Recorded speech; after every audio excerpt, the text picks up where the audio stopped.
UP मदरसा board act संवैधानिक घोषित। Supreme court ने मदरसा बोर्ड एक्ट 2004 को संवैधानिक घोषित किया।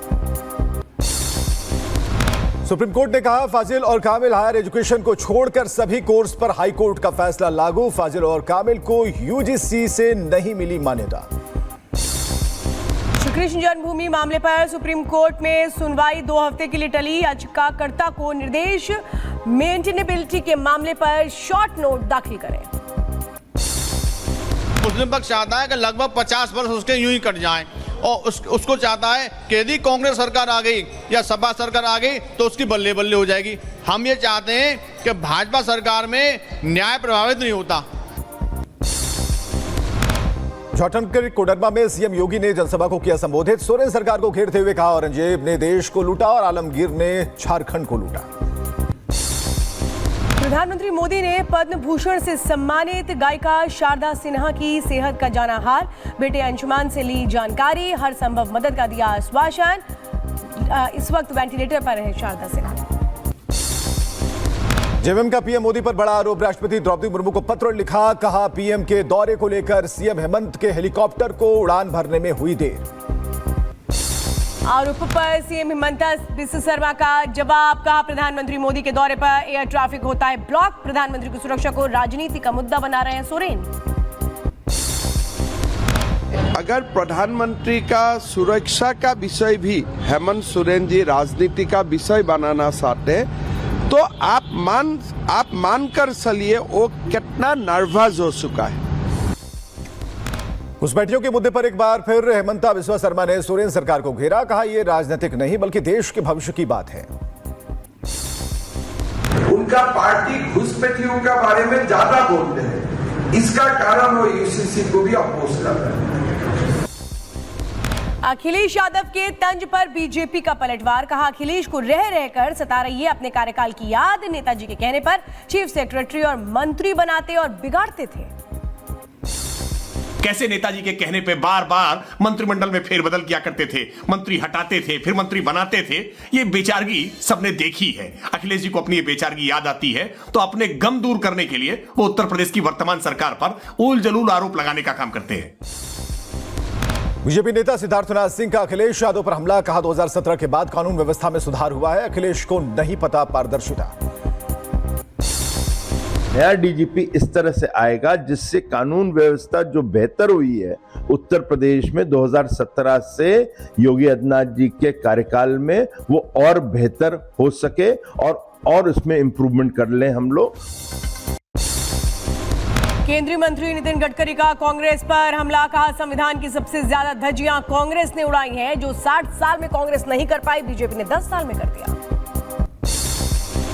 जो 60 साल में कांग्रेस ने नहीं किया वो 10-15 साल में भारतीय जनता पार्टी ने और कृष्णा भाऊ ने करके दिखाया। जनसभा में अनिल विज ने कांग्रेस पर बोला हमला। कहा प्रशासन ने हराने के लिए पूरा जोर लगाया। कुछ गद्दारों ने की नुकसान पहुंचाने की कोशिश। हमने आज के कार्यक्रम में भी लिखा था कि कोई भी गद्दार इस सभा में ना आए और मेरे किसी भी कार्यक्रम से ना आए। हम सारी जिंदगी इनको माफ नहीं करेंगे। नागपुर में देवेंद्र फडणवीस ने किया जीत का दावा। कहा जनता ने लगातार 5 बार मुझे स्वीकारा, इस पर भी मुझे अच्छे वोट मिले। नागपुर विधानसभा सीट से उम्मीदवार हैं फडणवीस। जनता आप देख सकते हैं लगातार 5 बार जनता ने मुझे यहां से चुनकर दिया है और इस बार भी जनता बहुत अच्छे वोटों से चुनकर देंगी। मेरी सारी लाडली बहनाएं ये मेरे पीछे है। उपचुनाव की तारीख बदलने पर कांग्रेस नेता प्रमोद तिवारी का बयान। कहा बीजेपी हार रही है इसलिए बदली गई चुनाव की तारीख। यूपी की 9 सीटों पर होगा एनडीए का कब्जा। बुरी तरह थोड़ा और समय ले रहे हैं कि बुरा वक्त आया है, थोड़ा कुछ दिन के लिए टल जाए, पर टलने वाला नहीं। 9 सीट पर हमारा इंडिया गठबंधन जीतेगा। वक्फ बोर्ड पर जेपीसी मीटिंग को लेकर लोकसभा अध्यक्ष से मिलेंगे। विपक्ष के नेता ओम बिरला से मिलकर लगातार बैठकों को लेकर करेंगे शिकायत। संजय राउत के भाई सुनील राउत के खिलाफ केस दर्ज। महिलाओं के खिलाफ अपमानजनक टिप्पणी करने पर दर्ज किया गया मामला। जम्मू कश्मीर में श्रीनगर के जहांगीर चौक के पास संदिग्ध बैग मिला। बम निरोधक दस्ता मौके पर मौजूद, पुलिस ने इलाके की घेरेबंदी की। जहांगीर चौक पर बैग के आसपास के इलाके को कराया गया खाली, लोगों की आवाजाही पर रोक, जांच जारी है। AIUDF के नेता रफीकुल इस्लाम ने मंदिर पर हमले को बताया निंदनीय, दोषियों के खिलाफ सख्त कार्रवाई की मांग। सरकार से एक भारतीय होने के नाते हमारा ये मांग ये है कि जो भी दुष्कृतिकारियों ने ये कांड किया है उनको कानून के दायरे में लेके सख्त से सख्त सजा होनी चाहिए। कनाडा में मंदिर पर हुए हमले की बीजेपी नेता शहजाद पूनावाला ने की निंदा, कहा कनाडा और बांग्लादेश में हिंदुओं के साथ हो रहे अन्याय पर कांग्रेस चुप, लेकिन गया के लिए दर्द होता है। हिंदुओं पर कनाडा में हमला होता है तब मौन साध लेती है, जब हिंदुओं पर बांग्लादेश में हमला होता है तब मौन साध लेती है। भाई गाजा के मुस्लिम के लिए इनके गम के आंसू टपकने से रुकते नहीं हैं और हिंदुओं पर हमले पर ये कुछ बोलते नहीं हैं। कनाडा में जय श्री राम के नारों की गूंज, भगवा झंडे के साथ हिंदुओं का प्रदर्शन। हिंदू प्रदर्शनकारी बोले, आज मंदिर पर हमला हुआ, कल घरों पर हमला होगा। कल तुम्हारे मंदिर पे अटैक होगा, अगली बार तुम्हारे घरों में होगा। तुम $1 मिलियन के घर का क्या करोगे लेके? कनाडा में हिंदू मंदिर पर खालिस्तानी हमले के विरोध में हिंदू लोगों का प्रदर्शन, हिंदू सभा मंदिर के बाहर इकट्ठा हुए लोग। कनाडा में मंदिर पर हमले को लेकर के सड़क पर हिंदू संगठनों ने किया विरोध प्रदर्शन, जय श्री राम के लगाए नारे।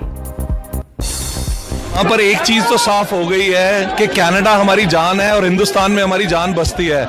हिंदू कैनेडियंस कनाडा के बहुत लॉयल हैं और हिंदू कैनेडियंस के साथ जो भी कनाडा में हो रहा है वो ठीक नहीं हो रहा। हिंदू समाज के लोगों ने कनाडा की पुलिस से किया सवाल, पूछा खालिस्तानियों ने जब हमला किया तो आप कहां थे? कनाडा में हिंदू मंदिर पर हमले को लेकर के विदेश मंत्री एस जयशंकर ने बताया चिंताजनक है मामला, कहा प्रधानमंत्री मोदी ने भी संज्ञान लिया, घटना को लेकर हम गहरी भावना रखते हैं। हिंदू मंदिर पर हमले पर बोले ऑस्ट्रेलियाई विदेश मंत्री पेनी वोंग, भारतीय समुदाय के लिए बताया परेशान करने वाली घटना का। ऑस्ट्रेलिया में लोगों को मिलता है सुरक्षित माहौल। कनाडा में पुलिसकर्मी सार्जेंट को किया गया निलंबित, हिंदुओं और हिंसक हमले के लिए ठहराया गया जिम्मेदार। कनाडा में मंदिर पर हमले को लेकर विरोध में उतरे हजारों हिंदू, कनाडाई राजनेताओं और कानून प्रवर्तन एजेंसियों पर खालिस्तानियों को समर्थन न देने की कही बात।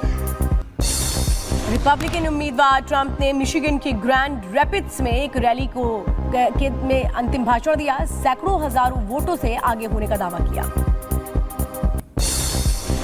चुनाव पर बोले पूर्व राष्ट्रपति डोनाल्ड ट्रंप, दुनिया तीसरे विश्व युद्ध के करीब, मैं रोकूंगा युद्ध। कमला हैरिस ने अपनी मां का किया जिक्र, कहा मां ने साहस और दृढ़ संकल्प के बारे में सिखाया। कमला हैरिस ने मतदाताओं को दिया संदेश, लोगों से पूछा क्या चुनाव के लिए तैयार हैं, स्वतंत्रता के लिए वोट करने की अपील। तमिलनाडु में कमला हैरिस के पैतृक गांव में जीत के लिए की गई पूजा अर्चना, समर्थन में लगाए गए पोस्टर्स और बैनर। बाबा सिद्दीकी मर्डर केस में पुलिस को मिला एक और अहम सुराग, पुणे में रुपेश मोहोल नाम के शख्स के घर से पिस्टल मिली, केस में अब तक 5 हथियार मिले। अल्मोड़ा में बस हादसे में घायलों से मिले मंत्री प्रेमचंद्र अग्रवाल, लोगों के जल्द स्वस्थ होने की कामना की, दिवंगत लोगों को दी श्रद्धांजलि। जम्मू कश्मीर के उधमपुर में ट्रैफिक नियम तोड़ने वालों के खिलाफ एक्शन, 1000 से ज्यादा लोगों का काटा गया चालान, नाबालिग चालकों पर कार्रवाई। अभिनेता सलमान खान को फिर धमकी मिली, Mumbai police traffic control room को मैसेज मिला, 5 करोड़ रंगदारी या फिर मंदिर में जाकर माफी मांगने की मांग की गई। यूपी के सीएम योगी आदित्यनाथ को फिर से मिली धमकी, यूपी पुलिस धमकी देने वाले की तलाश में जुटी। सैफ अंसारी नाम के शख्स ने दी सीएम योगी को धमकी, गोरखपुर का रहने वाला है शख्स, कई सालों से मुंबई में रह रहा है। यूपी सरकार का बड़ा फैसला, केंद्र नहीं यूपी सरकार तय करेगी, डीजीपी 2 सालों का होगा कार्यकाल, दिशा निर्देशों को मिली मंजूरी। डीजीपी की नियुक्ति के फैसले पर अखिलेश यादव ने कसा तंज, पूछा व्यवस्था बनाने वाले खुद 2 साल रहेंगे या नहीं। मध्य प्रदेश के मंत्री कैलाश विजयवर्गीय का बयान, कहा दंगा फैलाने वालों को उल्टा लटकाएंगे, शहर में नहीं रह पाएंगे दंगाई। जम्मू कश्मीर के डोडा में सेना अग्निवीर की तैयारी कर रहे अभ्यर्थियों को दे रही है ट्रेनिंग। आने वाली चुनौतियों के लिए हो रही है तैयारी। हरियाणा के रेवाड़ी में स्टेशन पर लोगों की भारी भीड़, सीट नहीं मिलने से यात्री परेशान, ट्रेन में खचाखच भरे यात्री। मध्य प्रदेश की सीधी में एक गर्भवती महिला को लेने नहीं पहुंची एम्बुलेंस, ठेले पर हुआ प्रसव, 10 मिनट बाद बच्चे की मौत। शाहजहांपुर में रिपेयरिंग के वक्त स्कूटी में लगी आग, स्कूटी जलकर खाक। दिल्ली में कश्मीरी गेट के पास तेज रफ्तार बस ने 2 लोगों को रौंदा। गश्त कर रहे एक पुलिस कांस्टेबल और शख्स की गई जान। पुलिस ने डीटीसी बस ड्राइवर को किया गिरफ्तार। गाजीपुर में रील के खुमार में गई 5 साल की बच्ची की जान। नदी में नहाते वक्त रील बनाती रही मौसी, बच्ची डूबती रही, किसी ने नहीं दिया ध्यान। फिरोजाबाद में गत्ते के गोदाम में लगी भीषण आग, फायर ब्रिगेड की गाड़ियों ने मौके पर पहुंचकर आग पर पाया काबू, नहीं हुई किसी की जानहानि। यूपी के जालौन में महिंद्रा ट्रैक्टर के शोरूम में लगी आग, फायर ब्रिगेड की टीम ने आग पर पाया काबू। मुरादाबाद में दिन दहाड़े स्कूल टीचर की हत्या, बाइक सवार बदमाशों ने मारी गोली, घटना सीसीटीवी में कैद। पंजाब पुलिस ने बबर खालसा मॉड्यूल का किया भंडाफोड़, शिवसेना नेता पर हमला करने वाले 4 आरोपी गिरफ्तार। दिल्ली में गैंगस्टर लॉरेंस बिश्नोई का आतंक, रंगदारी न देने पर ताबड़तोड़ फायरिंग का सीसीटीवी आया सामने। ग्रेटर नोएडा की सोसाइटी में 2 पक्षों में मारपीट, तलवार लाठी डंडों से किया वार, खूब चले लात और घूंसे। महाराष्ट्र के धुले में कार से 70 लाख रुपए बरामद, पुलिस ने कार चालक को हिरासत में लिया, केस दर्ज। कानपुर के निजी अस्पताल में नर्स से रेप, पुलिस ने केस दर्ज कर आरोपी इश्तियाक को किया गिरफ्तार। यूपी के जौनपुर में पूर्व विधायक मधुबाला पासी के घर चोरी, तिजोरी तोड़कर करीब 1.5 करोड़ के जेवर और 22 लाख रुपए लेकर के चोर फरार, पुलिस तफ्तीश में जुटी।